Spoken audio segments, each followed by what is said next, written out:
au nom du Bureau exécutif national et me donner, sinon m'auto-proclamer, le porte-voix de nos ancêtres, en demandant à ceux-là, ceux qui hier, sans peur, ont bravé toutes les difficultés, toutes les menaces pour apporter un tant soit peu le bonheur au peuple noir.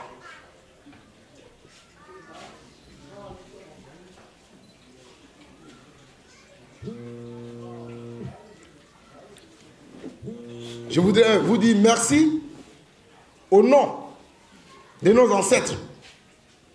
Vous dire merci au nom de tous ceux qui ont donné leur vie pour que les chaînes, aujourd'hui, ne soient plus sur nos coups, sur nos bras et sur nos pieds.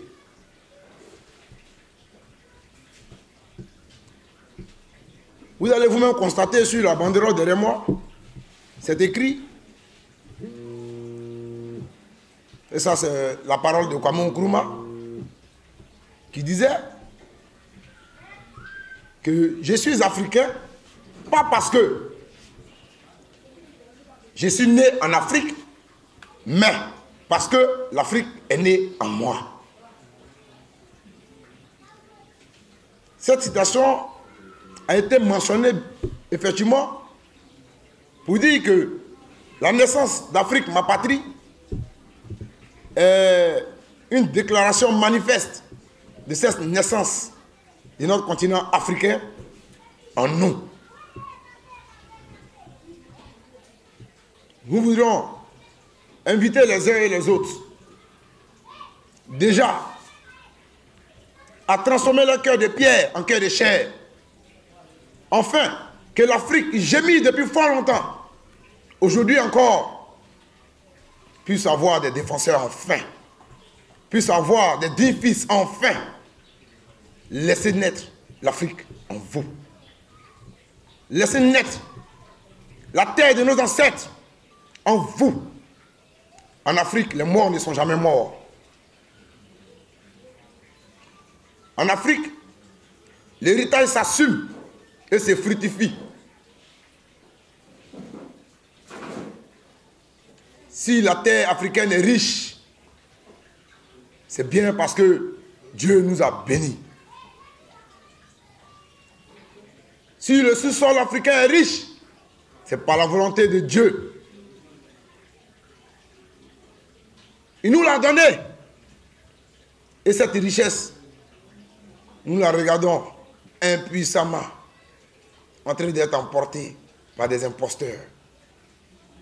Alors, devons-nous nous retourner vers Dieu et puis le maudire? Parce que je suis sûr et certain que si l'Afrique était restée pauvre, jamais on n'aurait eu la visite de ces imposteurs venus d'une autre planète. J'ai dit bien venus d'une autre planète parce qu'en eux, il n'existe pas d'inhumanisme. L'homme a disparu dans leur cœur. Laissez l'Afrique naître en vous. Laissez l'Afrique naître en vous. Laissez l'Afrique naître en vous. Transformez vos cœurs de pierre en cœur de chair. L'Afrique crie. L'Afrique soupire. Elle attend que ses fils se réveillent enfin. Ceci étant dit, j'espère bien que vous avez maintenant le cœur ouvert, disposé à écouter la parole que nos ancêtres ont transmise en ce jour.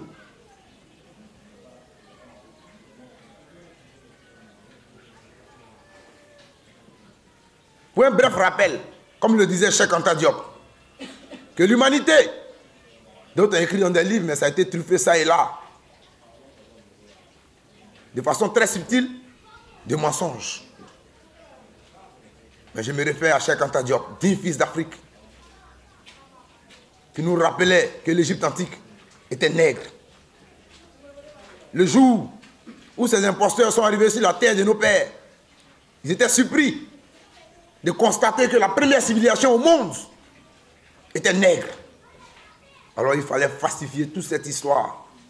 Ne savez-vous pas que celui qui ne sait pas d'où il vient ne peut pas aller loin dans la vie?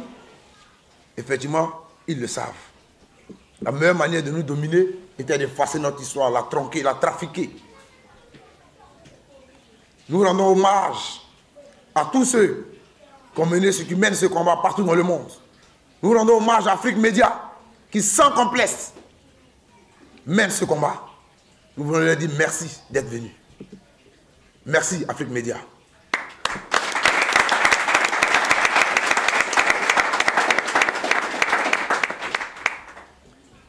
Dieu lui-même, et je parle de ce Dieu-là, en référence au Dieu de nos pères, et de ce Dieu positif qui nous parle dans la Bible. Je mets devant vous le bien et le mal. Il n'y a pas de position neutre. Le moment est venu. Pour qu'en Afrique, il y ait des fils dignes qui veulent une Afrique prospère, avec une place prépondérante dans le concert des nations. Et de l'autre côté, on aura effectivement ceux-là qui pensent qu'il faut participer au viol de cette Afrique.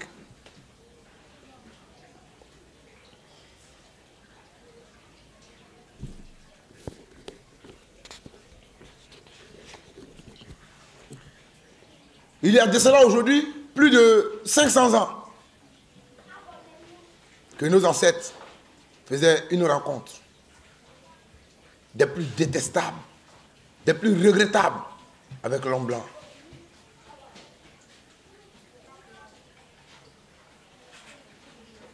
Et cette rencontre nous a laissé des traces jusqu'au jour d'aujourd'hui.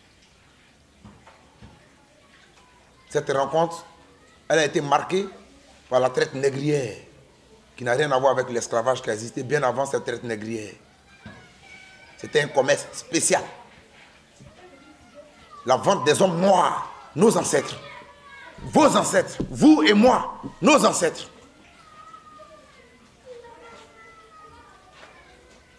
Cette traite,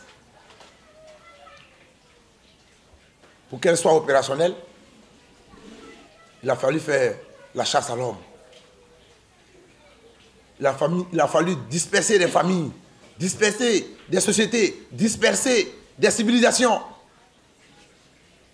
Emporter fils ailleurs, père d'un autre lieu, maman, je ne sais où. Mais c'est ce qui a eu lieu à cette époque. Non seulement il y a eu cette déportation à l'échelle industrielle des fils et filles de l'Afrique, mais à côté de ça, il y a eu aussi la déportation de nos vestiges culturels. Il y a eu aussi la déportation de nos rites et rituels. Jusqu'au jour d'aujourd'hui, vous partez dans les musées en Europe, vous allez constater dans ces musées-là les vestiges africains. Preuve de ce que je dis ici. Dire la vérité, le monde n'aime pas.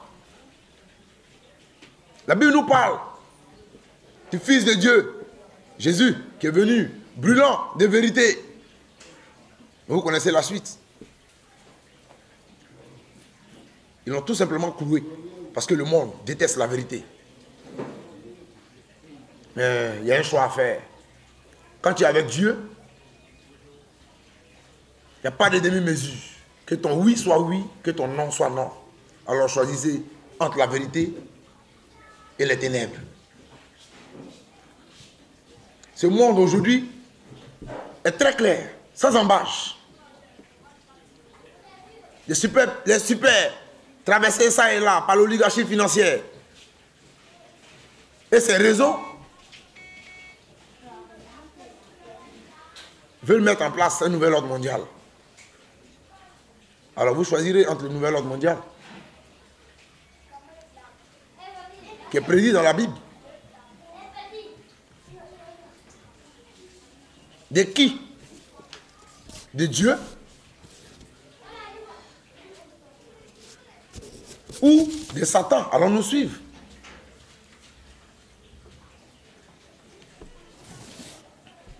Comme je le disais tantôt, qu'il y a de cela 500 ans aujourd'hui, que nos ancêtres faisaient la rencontre des plus regrettables avec l'homme blanc. Rencontre qui ne fut pour eux, très douloureuse et humiliante, avec l'installation de la traite négrière. Les conséquences drastiques liées à ce trafic ont engendré la destruction de nos sociétés, dont les séquelles sont encore présentes de nos jours.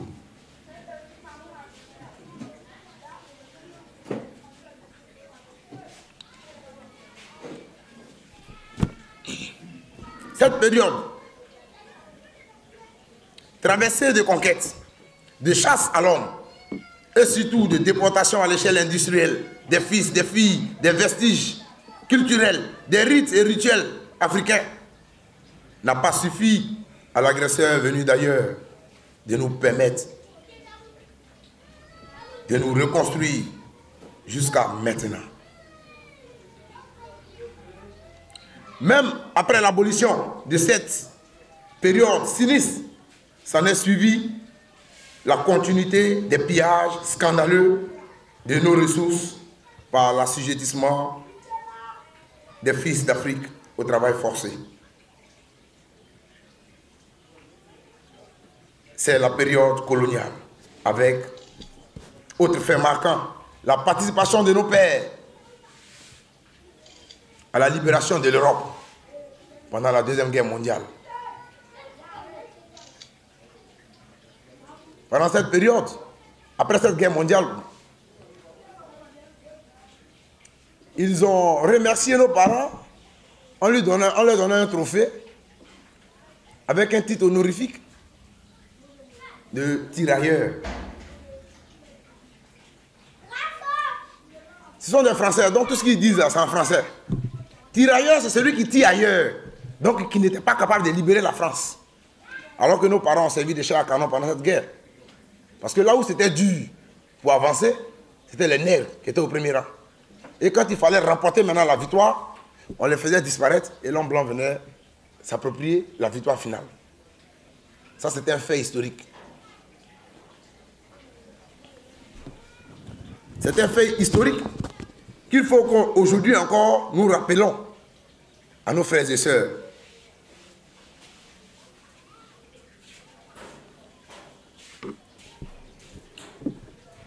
Savez-vous que, en réalité, toutes ces mésaventures ne furent pas sans conséquences psychologiques et intellectuelles sur nos peuples? Oui.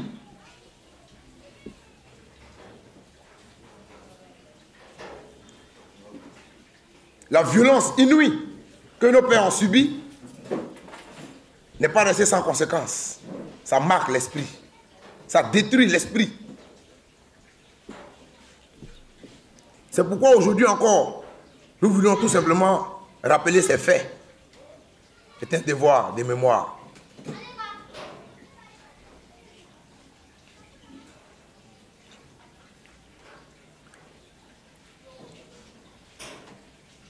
Ces marques indélébiles dans la mémoire de nos parents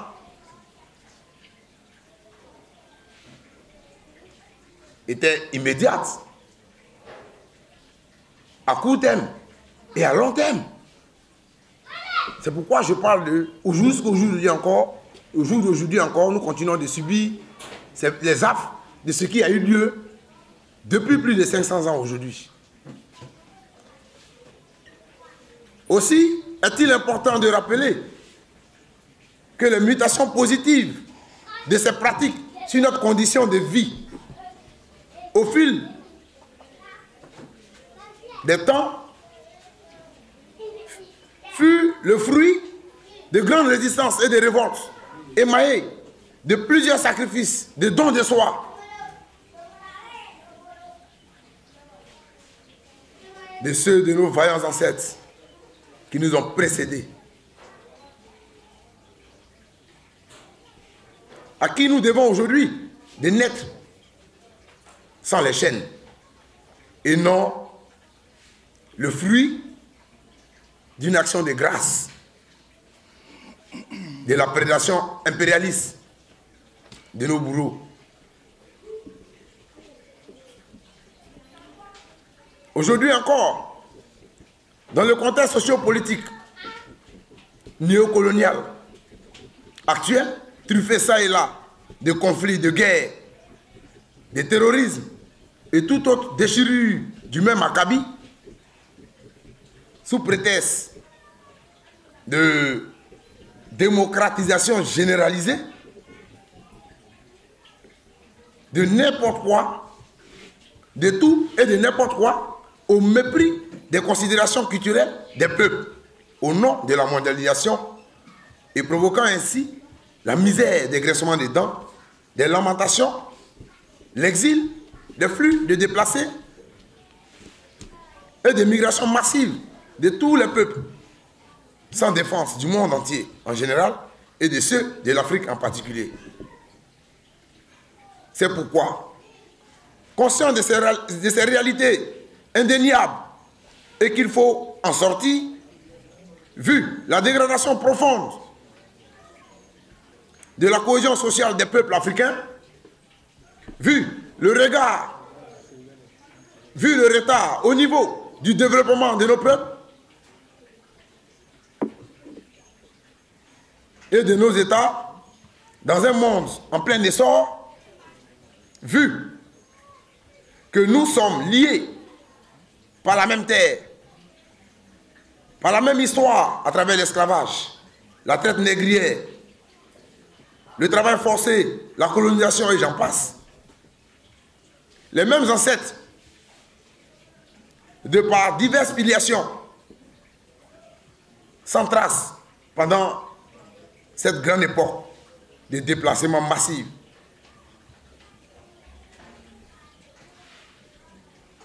Nous sommes liés encore par le même passé, et pardon, par le même présent. Et l'actualité en témoigne. Et donc, le même futur, inéluctable. C'est inéluctable parce que l'histoire se répète. Conscient que l'union fait la force. Conscient que la réponse à cet état de fait est l'unité des peuples d'Afrique,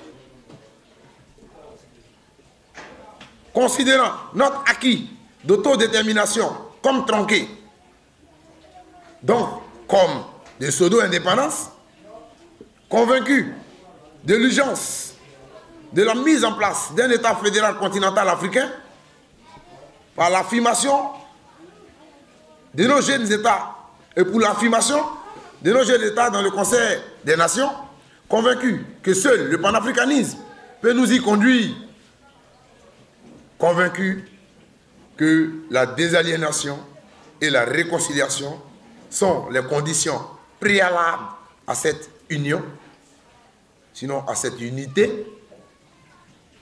Nous, jeunes de Côte d'Ivoire, nous, jeunes Africains, réunis au sein de Afrique, ma patrie, en abrégé AMP, nous engageons dans un panafricanisme manifeste, comme l'a toujours voulu le père fondateur, dans le cadre typiquement africain et en Afrique, qui lui a donné ses leviers politiques, le père Kwame Nkrumah, pour la liberté et l'autodétermination des peuples africains, pour la réalisation immédiate des États-Unis d'Afrique, dignes et prospères. En effet, c'est la seule voie, l'unité. Nous devons nous unir ou périr. Depuis combien d'années nous sommes en coopération avec l'homme blanc? Depuis combien de temps sommes-nous séparés? Les États pris individuellement, qu'avons-nous apporté à nos différents peuples? Depuis toutes ces années,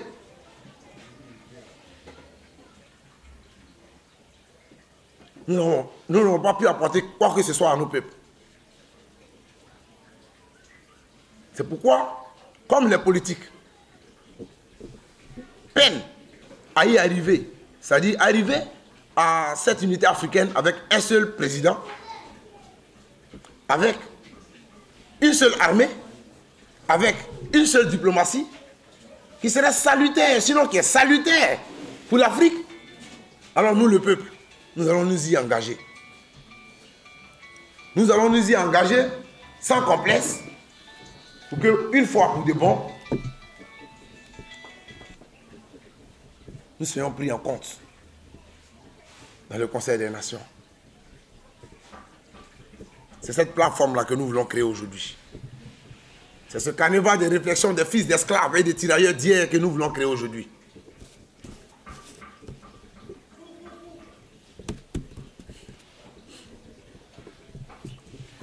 L'AMP, comme je le disais, se veut une plateforme de réflexion sur les maux qui minent notre société, afin d'y apporter des solutions efficientes et idoines. Nos objectifs sont donc les suivants. Prôner la réconciliation. Après toutes ces années de déportation, toutes ces années de crise, toutes ces années de colonisation, il y a eu trop de déchirures en Afrique. Il y a eu trop de mal qui a été fait au peuple africain. Et donc nous devons avoir le courage. Ce courage-là, pour pouvoir aller vers nos frères, pour qu'on se réconcilie. Donc prenez la réconciliation, l'entente, l'union.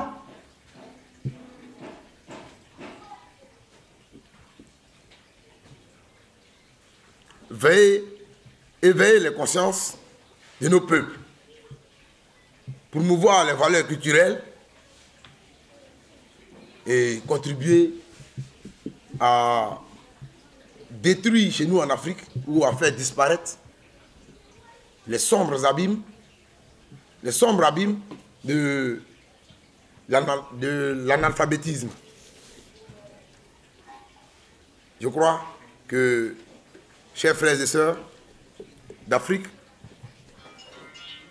l'Afrique a beaucoup souffert et souffre encore. Il est grand temps que nous, jeunes, décidons de marquer de notre empreinte l'histoire glorieuse de notre continent. C'est pour cela nous demandons à tous les jeunes africains épris d'indépendance de nous rejoindre dans le noble combat pour l'émancipation de l'Afrique. Je vous remercie.